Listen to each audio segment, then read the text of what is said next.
I'm Mark Reed-Edwards, Chief Marketing Officer at HFS. Welcome to this HFS videocast of a special discussion between HFS Chief Strategy Officer Don Ryan and Brajesh Jha, SVP and Global Head of Media, Publishing, and Entertainment at Genpact.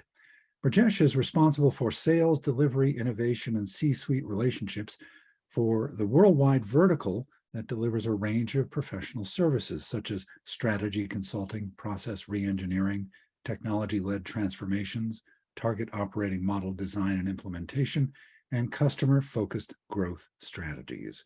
HFS Chief Strategy Officer Don Ryan joined HFS in August of 2020 as Senior Vice President of Research and Consulting. Before HFS, Don was Director for Global Research and Thought Leadership for Business and Outsourcing Services, Digital Technology, and AI Deployment at KPMG LLC.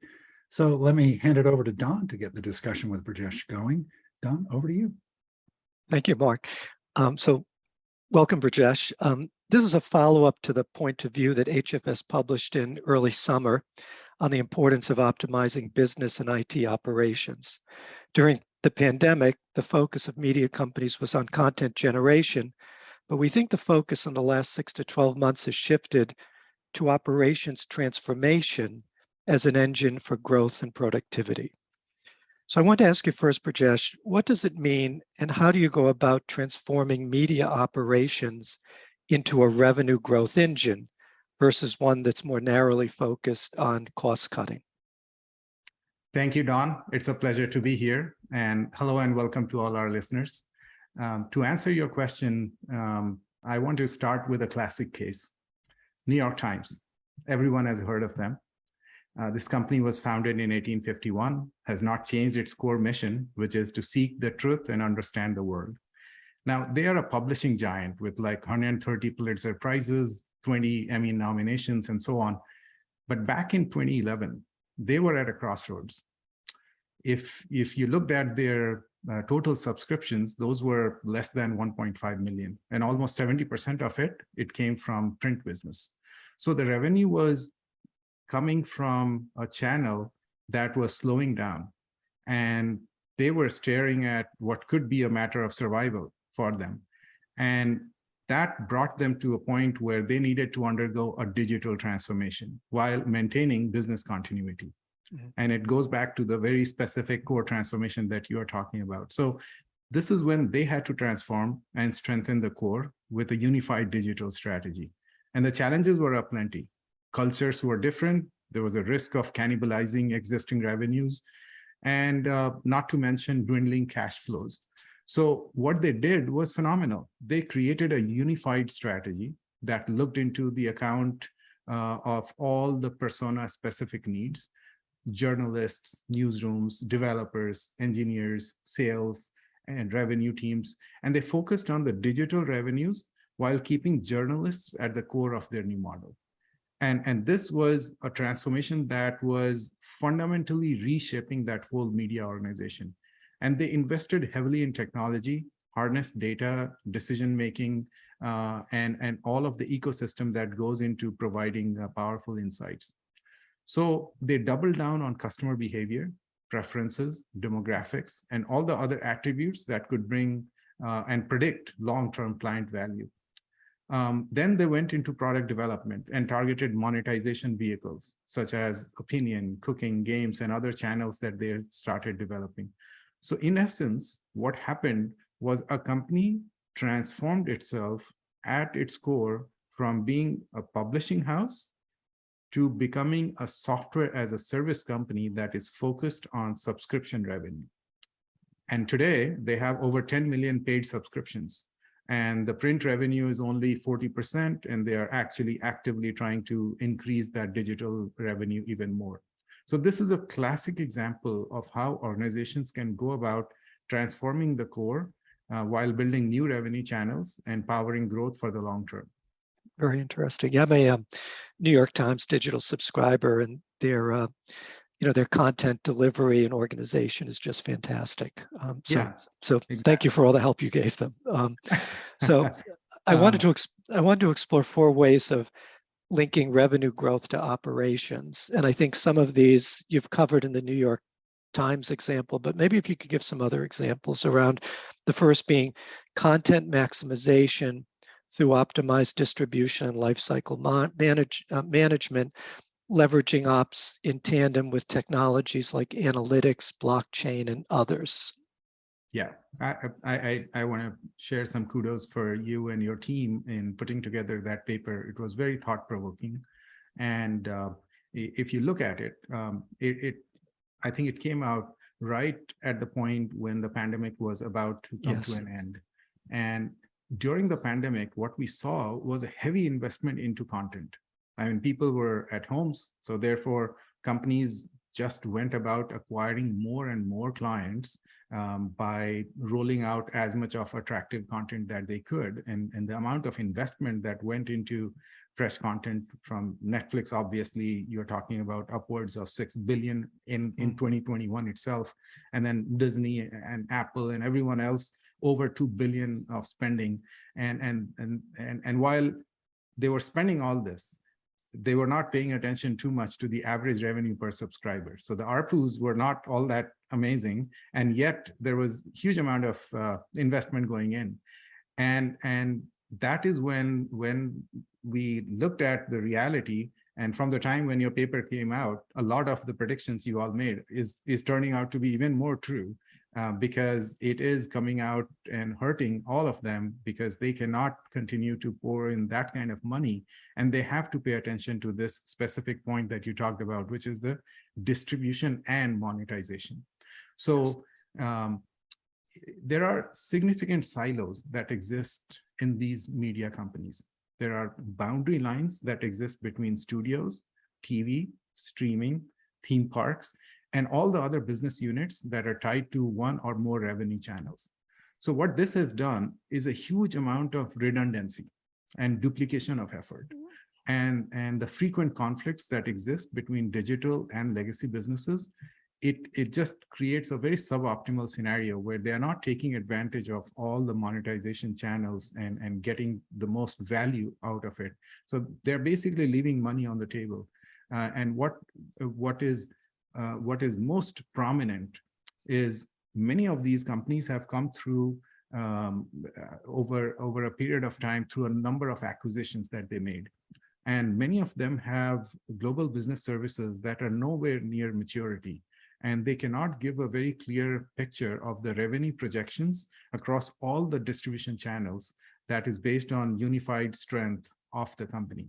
So they may have a streaming platform here and a bunch of TV channels there, a few theme parks here, in some cases, a few publishing houses, books and newspapers and so on. But each of them, they operate completely in their silos. And there is actually not much of commonality that exists between them on the very basics of how they recognize revenue or they go about deciding on the investment thesis.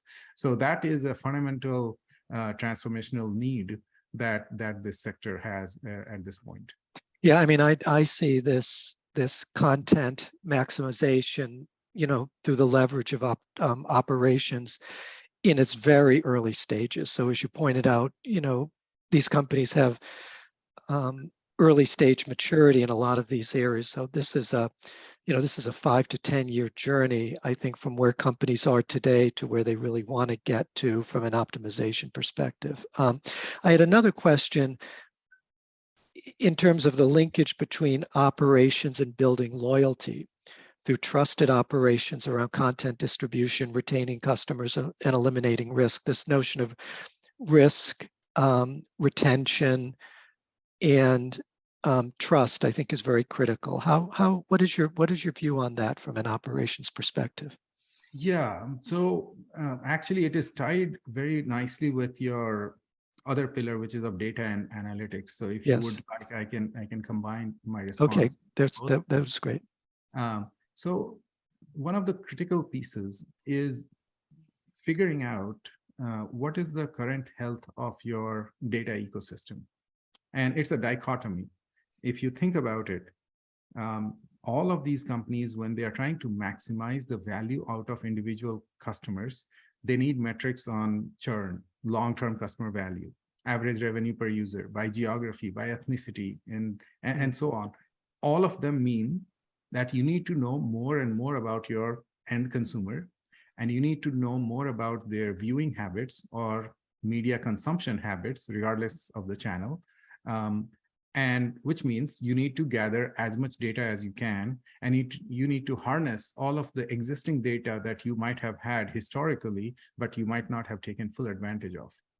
And once you have a good handle on all of that data, then you go about making bigger decisions about digital advertisements, the cost per million impressions, the amount of advertisements that you can pour in during a viewing segment, and so on. But then the dichotomy is you cannot overdo it, because the other part of it is clients are going to give you loyalty only if they are reassured about the trust and privacy aspect of it. So on the one hand, people do want personalized experiences. On the other hand, they do not want you to have personal data that is a currency of commercial activity, and which is what it has become. So how do you build this trust, and how do you build the privacy requirements into your ecosystem? And oh, by the way, life is not getting any easier in this cookieless world, and the new scenario that we are dealing with, where Apple and Google and everyone else has come out with their own approaches in terms of how much data sharing is going to happen. So the fundamental aspect here is that organizations do have to invest heavily into building what are your customer data platforms, and they have to have a solid grip over first-party data that they individually possess, and all of that is then tied to the actual personalization that they are driving.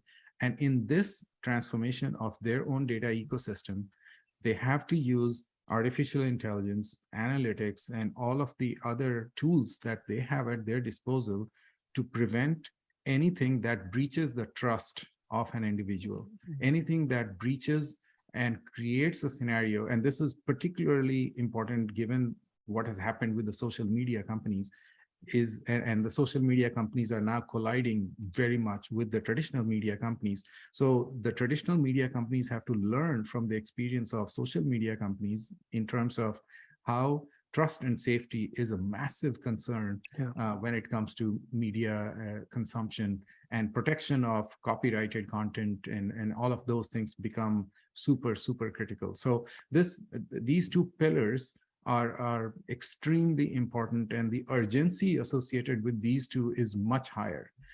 You could take a slower approach to doing core transformation, but driving privacy and the reputational damage that even one failure can cause makes it the most critical aspect at any given time.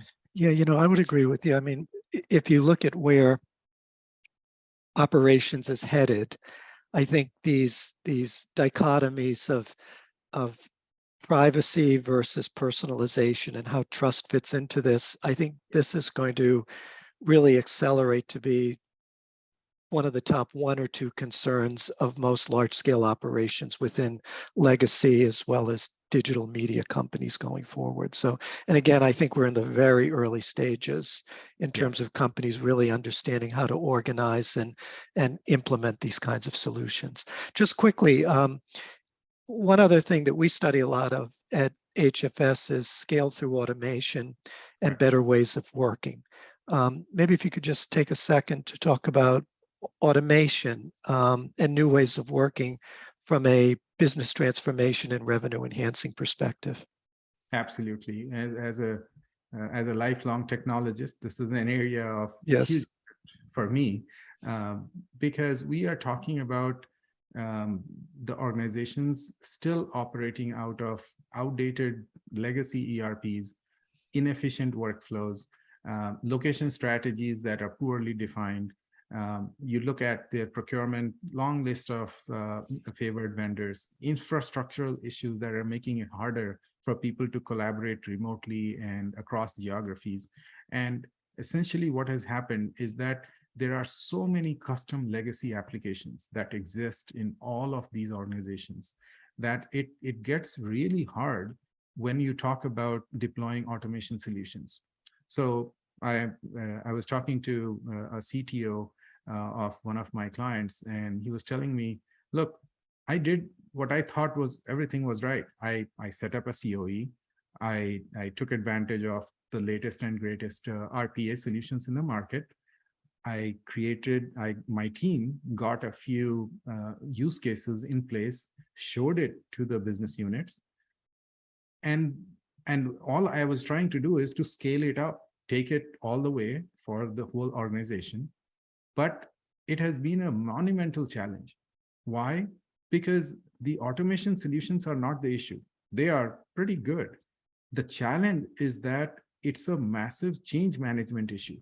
You're talking about optimizing processes, and if those processes are not optimized first, and you deploy the RPA solutions, then all that you're doing is you're repeating and doing it faster, but you're still working on a problem that is very, very archaic in terms of how it is solved. And when you have a failure, now you don't even have a human being, you have a bot that has caused the failure, and the failure is something that was bound to happen because the process was not tweaked. So when it comes to automation, organizations really have to uplift their legacy infrastructure. They also have to fix the broken and siloed processes that they have currently in place. So it is a huge, huge area of opportunity, and something that nearly all CTOs, CIOs, and CFOs are grappling with as we speak. Yes, I couldn't agree more on all of those points. Are there any other examples in working with clients, like the New York Times example? Maybe one other thing that you've been involved in? Right. And I do want to clarify, the New York Times example is something that we have personally not been involved with, but it is a pretty well-known case study. Okay. But in terms of our own experience working with clients, we have at Genpact, we actually have a very refined way of deploying bots. We've got over thousands of bots in production right now.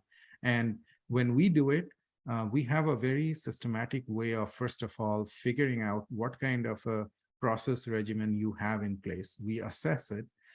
We take a very systematic approach that is based on figuring out individual personas, what is the end goal that they are trying to achieve.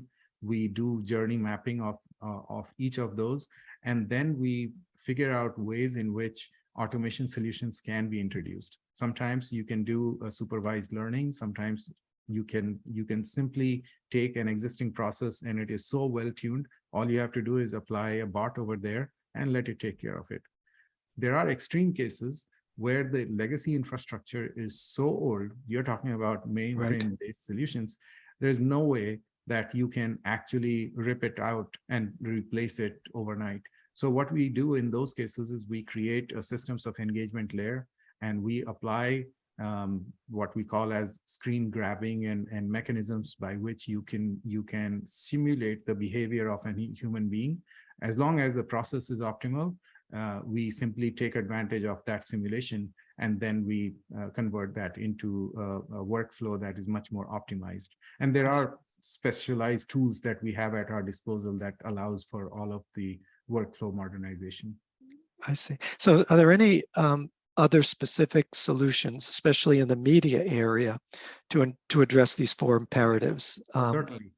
I can give you some examples. So for instance, if you look at the companies that are involved in broadcast operations, the traditional way of selling advertisements, which is linear, and you have programmatic slots in which a lot of that advertisement is sold. If you take how the traditional ways in which the media buying and selling used to happen for those slots between the agencies that are selling it for the brands and the broadcasters who have those limited slots, it's a perishable commodity. If you don't maximize the revenue for that slot, that revenue is lost forever. And there is so much of revenue leakage that the media companies were seeing We have worked with a number of them, and we have put in place completely modernized workflows and ways in which you can actually predict how much revenue you are going to get out of a segment, and how do you ensure that not only are you keeping your stakeholders satisfied in terms of the quality of interaction that happens between your agencies and the long-term relationships that exist over there, and how when the actual program is being run, you are able to take advantage of any last-minute tweaks that you need to do. So it's a problem that has existed for a long time, and it's a classic example of how a core transformation has happened when we have worked closely with a client. And I could give you many more other examples. We work with internet service providers, social media companies, and agencies, and the traditional media companies, and certainly there are lots of them. Genpact is a 100,000 employee firm with lots of experience, and I personally have led this vertical, working closely with the media and entertainment companies for the past 5 years. And in that, we have run into so many very, very clear examples where, let's say, a media company is launching a new theme park, or they are creating a new bunch of cruise liners, but they don't know how to go about pricing for optimal revenue. That means they have to look at their data ecosystem, and sometimes they find that, oh my God, we haven't done anything to modernize those data ecosystems. They're sitting in on-prem environments. We take all of that, we modernize it, take advantage of data warehouse on the cloud, and the data science experiments then become much more realistic, and there are real-time pricing that can be applied to those scenarios. Likewise, we have worked with agencies in their campaign management platforms, and how they have to increase the share of wallet of digital bookings. We help with those. And for internet service providers, we have their core network operations, where they are now scaling up as the amount of video content flowing through their pipes has absolutely skyrocketed. So they need to drive automations and build single pane of glasses so that they can offer clear outage prediction and prevention approaches. So we work with those. But yeah, I mean, in all the 4 areas that you mentioned, whether it is to take advantage of distribution channels, or the fixing the data ecosystem, taking advantage of the trust and loyalty expectations that both consumers and the providers have, and then modernizing the workflows. In all 4 areas, we've had plenty of experience, and we strongly believe those are the 4 critical foundational pillars that need to be looked at when you're modernizing core operations. Yeah, I personally find media to be, diverse and exciting, and, a really fascinating industry to study and participate in. So, Brajesh, thank you very much for explaining the complexity, but also outlining the opportunities in the media market. And we look forward to talking to you again soon. Thank you so much, Don. Our pleasure. Exciting conversation. Okay. Yep. Thanks, Don and Brajesh, for this great discussion about such a dynamic marketplace. To learn more about HFS, head over to hfsresearch.com, where you can view most of our research for free. Plus, we have a growing library of videocasts just like this that you can take with you wherever you go. Thanks for tuning in, and we'll see you on the next HFS videocast.